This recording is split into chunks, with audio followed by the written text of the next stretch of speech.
स्वागत है सभी दर्शकों का गिलोला श्रावस्ती न्यूज चैनल में। अगर आप लोगों ने अभी तक चैनल को सब्सक्राइब नहीं किया तो लाल बटन दबाकर चैनल को सब्सक्राइब कर ले, साथ ही साथ बेल आइकन दबा ले ताकि सभी खबरों की नोटिफिकेशन आपको मिलती रहे।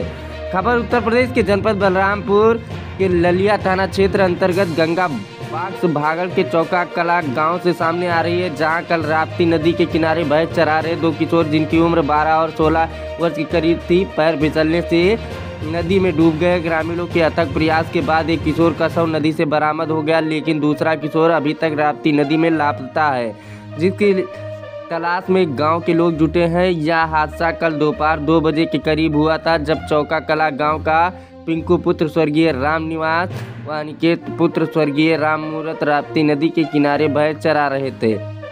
अचानक उनका पैर फिसल गया और दोनों गहरे राप्ती नदी में डूब गए। 12 वर्षीय अनिकेत की लाश तो करीब 3 घंटे के अंदर ग्रामीणों ने राप्ती नदी से ढूंढ निकाला, लेकिन पिंकू का कोई सुराग नहीं लग सका। इसकी सूचना स्थानीय चौकी मथुरा पर दी गई।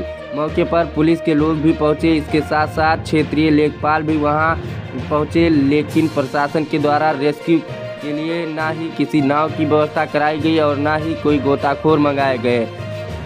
प्रशासन से ना मदद मिलने पर ग्रामीण स्वयं गहरी नदी में गोता लगा रहे हैं, जो खतरे से खाली नहीं है।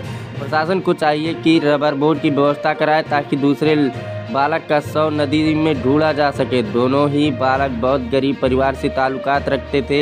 एक लड़का अनिकेत जिसका शव मिला है वह तो बिल्कुल अनाथ था, उसके माता पिता की पहले ही मृत्यु हो चुकी थी, वह गांव में ही किसी के घर रहता था। और दूसरा लड़का जो पिंकू है उसके भी पिता नहीं है। दोनों परिवार की स्थिति बहुत ही दयनीय है और उस पर से दोनों घरों में मातम पसर गया है। अनिकेत की आज मिट्टी हो चुकी है, लेकिन पिंकू का 24 घंटे बीत जाने के बाद भी उनकी लाश नदी से बरामद नहीं हो पाई है। में क्या घटना हुई इसके बारे में जानकारी कल 2 बच्चे जब विद्यालय बंद हुआ उसके बाद हम लोग पता पाए कि डूब गए हैं, तो हम ही ढूंढने आए। तो एक बच्चे को वहाँ पर प्राप्त किया, वहाँ गन्ने में फंसा था। कुछ गांव के द्वारा सहयोग, गांव के कई लोग थे और कोई लोग नहीं था, ना उसके माता है ना पिता हैं।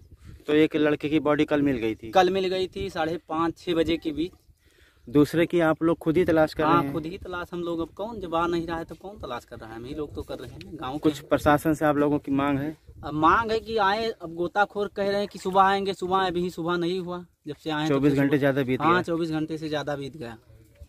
वो 15-16 साल का था वो। अच्छा, जानकारी दीजिए कि कैसे डूब गया, यहाँ पर क्या करने आया था? भैंस चराने आया था और सब लड़के लोग नहा रहे थे, वो भी नहाने लगा तो 2 लड़कों को बचाया। उसके बाद में वो एक लड़के को और बचाने गया तो वो भी डूब गया और अपना स्वयं दोनों डूब गए। अच्छा, सुनने में आ रहा है कि एक बॉडी मिल गई है? हाँ, एक बॉडी मिली है, अभी हमारे भाई की नहीं मिली है। अच्छा, जिस लड़के की बॉडी मिली उस लड़के क्या नाम था? उसका अनिकेत नाम है। उसके पिताजी का?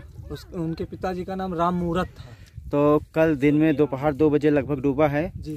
तब से यहाँ पर पुलिस की तरफ से, प्रशासन की तरफ से कोई गोताखोर आपको दिया गया? कोई नहीं आया, ना कोई प्रशासन आया ना कुछ। हम ही लोग सब ढूंढ रहे हैं। पुलिस वाले आए थे? पुलिस वाले आए, वहीं से चले गए, उस पार से आए। शाम वो रात में आए थे लमसम 8-9 बजे, उसके बाद वो चले गए। तब से सब लोग हम ही लोग ढूंढ रहे हैं 24 कोई रबड़ बोट वगैरह कोई कुछ नहीं? यहाँ पर कोई व्यवस्था अभी तक उपलब्ध नहीं। लेखपाल के पास फोन किया गया, वो कह रहे हैं हाँ बस हम कर रहे हैं। प्रधान के पास फोन किया गया, प्रधान जी कह रहे हैं हाँ ठीक है, हम यहाँ पर आए हुए हैं, बलरामपुर में व्यवस्था कर रहे हैं। अभी तक कोई कुछ नहीं हुआ हमारे यहाँ। आपके साथ जितने लोग तलाश कर रहे हैं ये लोग कौन हैं? ये सब हमारे गांव के हैं,